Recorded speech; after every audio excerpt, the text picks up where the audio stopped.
श्रीमन्नारायण चरणौ शरणौ प्रपद्ये श्रीमते नारायणाय नमः। जय श्री राधे। राधा चरित्र कथा का ये भाग 9वां है। इससे पहले 8 भाग बना दिए हैं। इस पिछली वीडियो में हमने ये बोल दिया था कि ये 7वां भाग है, लेकिन वो 8वां ही भाग था। राधा चरित्र अपने आप में एक विशेषता रखता है और एक ऐसी विशेषता रखता है कि सीधा स्पष्ट बताए तो सीधा अर्थ एक ही है कि राधा जी की जिन पर कृपा होगी मात्र वही तो राधा जाप कर पाते हैं, और अनंत कृपा होगी सो राधा चरित्र सुन पाएंगे। राधा जी का अवतार कैसे होता है, कैसे प्रकट होता है, वो सब हम आपको बताने वाले हैं। बात प्रेम के विषय में चल रही थी कि प्रेम कैसा। बताया कि प्रेम हो निस्वार्थ। प्रेम कैसा आएगा? प्रेम निस्वार्थ, प्रेम के प्रचारक, प्रेमा भक्ति के आचार्य, जिन्होंने सांडल्य भक्ति सूत्र की रचना की, जगत का कितना उपकार किया, ऐसे महर्षि सांडल्य आज गदगदा हो उठे। वो जिस प्रेम की चर्चा युगों से कर रहे थे, उसी प्रेम का अवतार आज होने वाला है। यानी उसी प्रेम आकार लेगा। वही जो प्रेम है आज आकार लेगा। वर्जनाभ आंखें बंद करके बैठे हैं बरसाना की भूमि पर। प्रेम कथा श्री राधा चरित्र को सुनाते हुए वर्जनाभ भी बार बार रोने लगते हैं। देखिए, श्री राधा चरित्र जब वर्जनाभ को सुनाते महर्षि सांडल्य, तो वह बार बार समाधि सी लग जाती है। अब जो यहाँ पर महर्षि सांडल्य वो कह रहे हैं कि मुझे बचा लो वरना मुझे समाधि लग जाएगी, क्योंकि मैं बात यहाँ पर प्रेम की कर रहा हूँ और प्रेम में वाणी का कोई अर्थ नहीं होता। प्रेम शब्दों से नहीं बताया जाता। बताया कि यही है एक ऐसी चरित्र, प्रेम चरित्र। श्याम सुंदर का प्रेम अब आकार लेकर के प्रकट होने वाला है। किसका प्रेम? श्री श्याम सुंदर का जो प्रेम है वह आकार लेने वाला है। महर्षि सांडल्य ने सावधानी पूर्वक वर्जनाभ को बताया और कहा कि सावधान पूर्वक होकर के कथा सुनो। इसलिए आप भी जो राधा चरित्र सुन रहे हैं वो सावधान पूर्वक ही संपूर्ण राधा चरित्र सुनिएगा। किसी प्रकार का कोई अपराध ना बना लीजिएगा कि आप राधा चरित्र सुनते हो और फिर बीच में से छोड़ देते हो, या तो सुने नहीं और सुने तो फिर पूरा सुने। इसलिए वीडियो को अंत तक पूरा सुना करें। जो पूरा सुनता है वो कमेंट्स में ज़रूर बताए। और देखिए, आधा तो बिल्कुल भी मत सुनना। खुद वर्जनाभ भी पूरा ही सुन करके गए, और वर्जनाभ है श्री कृष्ण भगवान के प्रपौत्र। आगे बताया कि कीर्ति रानी कौन है? यहाँ पर कीर्ति जी है राधा रानी की माता जी। मैंने आज एक सपना देखा। कीर्ति मैया कह रही है कि आज मैंने एक सपना देखा, बड़ा विचित्र सपना था। मेरा सपना सच होता है। मैया कह रही है कीर्ति जी कि जो मैं सपना देखती हूँ वह सच होता है, इसलिए मैं उस सपने के बारे में विचार कर रही हूँ और तुम्हें बता रही हूँ। उस दिन वृषभानु ने अपनी पत्नी कीर्ति को अपना सपना सुनाया। क्या सपना था आपका? कीर्ति रानी ने पूछा। अच्छा, यहाँ पे तो जो सपना देखा था वो कीर्ति मैया ने नहीं, वृषभानु जी ने देखा था। जो राधा जी के पिताजी है उन्होंने देखा था सपने को। सपने में क्या देखा बता रहे हैं कि मैं भास्कर हूँ। भास्कर मतलब मैं सूर्य हूँ, और मेरे सामने सब देव खड़े हैं। वो सब मुझसे कह रहे हैं चंद्रमा के वंश में भगवान अवतार लेकर के आ गए, पर तुम्हारे वंश में तो मेरी कोई स्फूर्ति नहीं है। चंद्रमा पर मेरे यहाँ साक्षात शक्ति अवतार लेने वाली है। मैंने कहा फिर कि मेरी बात को सुनकर सब चुप हो गए, पर मैंने देखा मेरा पुत्र शनिदेव, जिसकी मेरे से कभी नहीं बनी, वो मेरी ये बात सुनकर मेरे पास आया और बस इतना ही पूछा उसने, कहाँ पर प्रकट होने वाली है मेरी बहन? मैंने स्पष्ट कहा शनिदेव से कि ब्रज में, यानी बरसाना में। इतना सुनते ही वो वहाँ से चला गया और यही बरसाना में आकर रहने लगा। और तो और इस भूमि में उसने मणि मणियों और स्वर्ण ये सब पृथ्वी से प्रकट्य कर दिया। मणि प्रकट्य किया शनिदेव भगवान ने और स्वर्ण को प्रकट्य किया, और मणियाँ जो होते हैं वो अलग प्रकार के होते हैं, उसको प्रकट किया। मैंने देखा सपने में कीर्ति रानी। कीर्ति जी को बताया बाबा ने, जो वृषभानु जी है, कि मैंने ये सब देखा। लोग जहाँ से धरती खोद रहे हैं वहीं से सोना मिल जाता है, वहीं से रजत मणि प्रकट हो जाती है। हे कीर्ति रानी, मैं सपने से जाग गया था ये सब देखते हुए। मेरी नींद खुल गई थी, तुम्हारे पास आया तो क्या देखता हूँ मैं, तुम दिव्य तेज और आलोकित हो रही हो। तुम एक प्रकाश का पुत्री लग रही हो, और ये देखो तुम्हारे देखने से तुम्हारे उदर में कैसा प्रतीत हो रहा है कि भास्कर ही आ गया हो। कितना तेज है। कीर्ति रानी ने वृषभानु जी का हाथ प्रेम पूर्वक पकड़ा और कहा आराम से उठो। जो कीर्ति मैया उनको पकड़ा बाबा ने और माता जी को उठाया और कहा कि क्योंकि 8 मास पूरे हो चुके हैं, 8 महीने पूरे हो चुके हैं। देखिए ये स्वामिनी, ऐसे फूल आपने कभी देखे थे? अपने ऊपर बिखरे फूल पुष्पों को देखने लगी कीर्ति रानी। वृषभानु ने उन पुष्पों को लिया, देखा और सूंघा। ये तो पृथ्वी के पुष्प नहीं लगते हैं, वो ऐसे फूल थे जो पृथ्वी पर नहीं थे। वृषभानु जी ने कहा कि ये यहाँ के फूल नहीं है और ना ही ये पृथ्वी के फूल लगते हैं। और पता है मैंने भी सपना देखा। अब कीर्ति मैया कह रहे कि मैंने भी सपना देखा, मेरा सपना भी बड़ा विलक्षण था, बहुत ही अलग था। कीर्ति रानी भी अपना सपना सुनाने लगी। हे स्वामिनी, मैंने देखा मुझे कोई कष्ट नहीं हुआ, और एक बालिका मेरे गर्भ से प्रकट हुई, और वो कन्या इतनी सुंदर है जैसे तपाए हुए स्वर्ण के समान। उस कन्या की सब स्तुति कर रहे हैं, यहाँ तक कि लक्ष्मी, सरस्वती, महाकाली, अन्य समस्त देवगण सब हाथ जोड़े खड़े हैं। हे राधे, जय राधे, जय राधे, सब यही पुकार रहे हैं। पर वो कन्या मुझे ही देख रही है। मैया, उसके मुख से मैंने ये शब्द सुना। बस इतना सुनते ही वक्ष से दूध की धारा बहने लगी। वो मेरे पास आई, मेरे दूध पान करने लगी।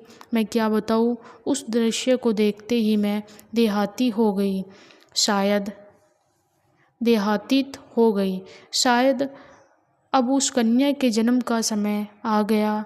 इससे ज़्यादा कहने के लिए कुछ नहीं था वृषभानु जी के पास। हे कीर्ति रानी, समय बीतता जा रहा है और ब्रह्म मुहूर्त का समय हो गया। मैं जाता हूँ यमुना स्नान करने। इतना कह कर के जो वृषभानु जी है वह यमुना स्नान करने चले जाते हैं। ये रही आपकी पुत्री। वृषभानु जी ने बड़ा आदर किया। सीधे जाकर मुख खार मैया ने अपनी बेटी की आंखें देखी, नाड़ी देखी, उधर देखे, फिर आंखें बंद करके खड़ी रही, कुछ बुदबुदाती भी रही। आज ही होगी लाली, मुखारा मैया ने स्पष्ट कह दिया। हे वर्जनाभ, कहते ही इनकी वाणी कभी झूठ नहीं होती। मुखारा मैया जो थी उनकी वाणी कभी झूठ नहीं होती, और कहा कि इन्होंने यदि कह दिया तो बात सत्य ही होगी। वृषभानु जी ने अपने आनंद को छुपाया और बोले, इतनी सुबह आप आ गई मैया? अरे मैंने एक सपना देखा था। वृषभानु हंसे। अब सपना अपनी बेटी को सुनाओ, मुझे देर हो रही है, मैं तो जाता हूँ स्नान करने के लिए। इतना कहते हुए वृषभानु जी चल पड़े। आज मन बहुत खुश है और भादों का महीना है, अष्टमी तिथि है, रात भर रिमझिम बारिश हुई है। वातावरण बड़ा शीतल है, ठंडी ठंडी हवाएं चल रही है, और हवा में एक सुगंधी अलग सी ही सुगंधी बह रही है। आज राधा जी का अवतार होगा, और ये अवतार कौन से महीने में बताया? ये महीना बताया भादों का महीना है, अष्टमी की तिथि है। रात्रि भर जो रात का टाइमिंग था उसमें बारिश होती रही हल्की हल्की सी, और वातावरण पूरा का पूरा स्पष्ट रूप से ठंडा ही बना रहा। हवा में एक अलौकिक खुशबू थी। बीच बीच में ग्वाल वाल मिल रहे थे, वो सब भी बड़े आनंदित थे। एक कहता है, हे भान महाराज, कल शाम को मैंने गड्ढा खोदा था। मुझे उस मिट्टी की ज़रूरत थी तो मैंने खोदा, पर मैं क्या बताऊँ, मुझे तो चमकते हुए पत्थर मिले। मेरी पत्नी कह रही थी ये हीरे हैं, ये मणि है, और मार्ग के लोग वृषभानु जी को अपनी बातें सुनाते हुए जा रहे हैं। पृथ्वी उस समय पर रत्नों से पृथ्वी के अंदर ना जाने कहाँ से इतने सारे सोना चांदी और जो महंगे मणियाँ होते हैं, अगर थोड़ा भी खोदे तो वो प्राप्त होने लगे थे। एक ग्वाल वाल दौड़ा हुआ आया, महाराज वृषभानु की जय हो। रुक गए वृषभानु जी, क्या हुआ, कुछ कहना है क्या? हाँ, रात में ही बिजली गिरी थी। मैं खेत में था, डर गया था। जहाँ बिजली गिरी वहाँ जब मैं गया तो मेरे आश्चर्य का ठिकाना नहीं था। वृषभानु जी ने पूछा, ऐसा क्या हुआ? उन्होंने बताया कि वहाँ पर काली मूर्ति गिरी है। काली मैया की जो मूर्ति है वो गिरी है। पता नहीं क्या हुआ, उस मूर्ति में एक दिव्य तेज निकल रहा है। ग्वाल वाल बोलता गया, कहाँ है, मुझे दिखाओ। वृषभानु जी उस ग्वाल वाल के साथ गए उसी के खेत पर। उन्हें जो लग रहा था वही था, सपना पूरा हुआ था। शनिदेव की ही विग्रह काली मूर्ति, अच्छा ये शनिदेव की मूर्ति मिली थी उनको। यहाँ पर देखो काली मूर्ति जो थी वो शनिदेव की मूर्ति उनको मिली है। बताया कि मणियों और सब यहीं से प्रकट हो रहे हैं। बरसाना के कोकिला वन जो बरसाना के पास है, वहाँ विश्व प्रसिद्ध शनिदेव का मंदिर भी है एक। ये शनिदेव का मंदिर, कभी बरसाना गए हो आप तो उन्हीं के पास में ये शनिदेव का मंदिर पड़ता है। बताया, प्रणाम किया वृषभानु जी ने, और वृषभानु जी प्रणाम करके, देखो यहाँ पर वृषभानु जी कौन है, पिछले जन्म में सूर्यदेव थे, और सूर्यदेव के पुत्र कौन है, शनिदेव है। तो ये शनिदेव ही आ गए हैं बरसाना में। अब जो वृषभानु जी है वो स्नान करने को चल देते हैं, पर आज फिर देर हो गई, उनको स्नान नित्य करते रहे ब्रह्म मुहूर्त में। पर आज तो सूर्य उदय भी होने वाला है, पर क्या करें, लोग मिल रहे हैं, बातें करते हैं, तो उनकी बातों का उत्तर भी देना मेरा कर्तव्य है, गांव के मुखिया होने के वजह से। जैसे तैसे पहुँचे यमुना जी में। आज यमुना भी आनंदित है, कितने स्वच्छ और निर्मल हो गई है। किनारों में कमल खिले हैं, उन कमलों में भौरों का गुजर हो रहा है। स्नान करके बाहर आए वृषभानु जी और फिर नित्य की तरह ध्यान करके बैठ गए। आज मन शांत है, मन अति शांत है। आज मन में एक अलग सा आनंद है, और आनंद की एक अलग सी लहर उठ रही है। एक ऐसी लहर उठ रही है, बहुत ही अलौकिक लहर उठ रही है। ये क्या, यमुना के किनारे एक दिव्य कमल खिला हुआ है, बहुत बड़ा कमल खिला हुआ है। ये तो उसके आसपास कई कमल हैं, और उन कमल के पराग उड़ रहे हैं। सुगंधी चारों तरफ फैल रही है वातावरण में। तभी उस मध्य कमल में बिजली सी चमकी, और देखते ही देखते एक सुंदर सी कन्या खिलखिलाती हुई उसमें प्रकट हो गई। उस कन्या के प्रकट होते ही आकाश में से देवों ने पुष्प बरसाने शुरू कर दिए। जय राधे जय राधे जय राधे जय राधे। सब देवों ने एक स्वर में गान शुरू कर दिया। यही मंत्र गाया सभी देवों ने मिलकर के, जय राधे जय राधे जय राधे जय राधे। और यहीं पर श्री राधा जी का प्रकट्य हो चुका है। जो राधा रानी है उनका प्रकट्य कैसे हुआ, वो यमुना के किनारे एक कमल के पुष्प में राधा जी का अवतार हुआ है। अरे महाराज उठाइए उठाइए, पता है ये समय हो गया, आप अभी तक ध्यान में बैठे हैं। एक ग्वाल वाल आकर के बड़े संकोच पूर्वक उठा और वृषभानु जी को उठाया, और उस आनंद से बाहर आना पड़ा। वृषभानु जी को उठे चौंके और सूर्य को देख करके सच में मध्य का समय हो गया था। इधर उधर देखा, उस कमल को खोजा, पर ध्यान में ये सब घट रहा था। धीरे धीरे आनंदी की कुमारी बढ़ती जा रही थी। अपने महल की ओर वृषभानु जी पहुँचे। देखिए, राधा रानी का जो अवतार है वो यही अवतार था कि राधा जी का एक कमल का फूल था, उस कमल के मध्य राधा जी का सुबह ब्रह्म मुहूर्त में अवतार हुआ और वहाँ पर बधाई दी जा रही है राधा जी के अवतार पर। मुखारा मैया दीपों की कई थाले सजाई और सजा करके आज नाच गा रही है। लोगों ने नाचना गाना शुरू किया। बधाई हो, देने बधाई चलो, आली भानु घर प्रकंठ है लाली। सुंदर सुंदर सखिया बधाई लेकर के चली भानु की महल की ओर और महर्षि सांडल्य और आनंदित हो रहे हैं और उसके बाद वह फिर मौन हो जाते हैं। उसके बाद क्या बोले महर्षि सांडल्य वो कल के राधा चरित में हम बताएंगे।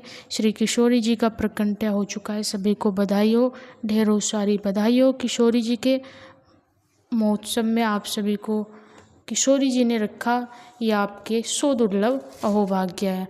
बोले बाके बिहारी लाल की जय, श्री वृंदावन धाम की जय। जय जय श्री राधे बरसाना धाम की जय। सबन सखियों की जय। राधा चरित कैसा लग रहा है कमेंट्स में ज़रूर बताएं और इस वीडियो को ज़्यादा से ज़्यादा शेयर कीजिएगा ताकि किशोरी जी का ये आनंद भरा राधा जी सभी सुने।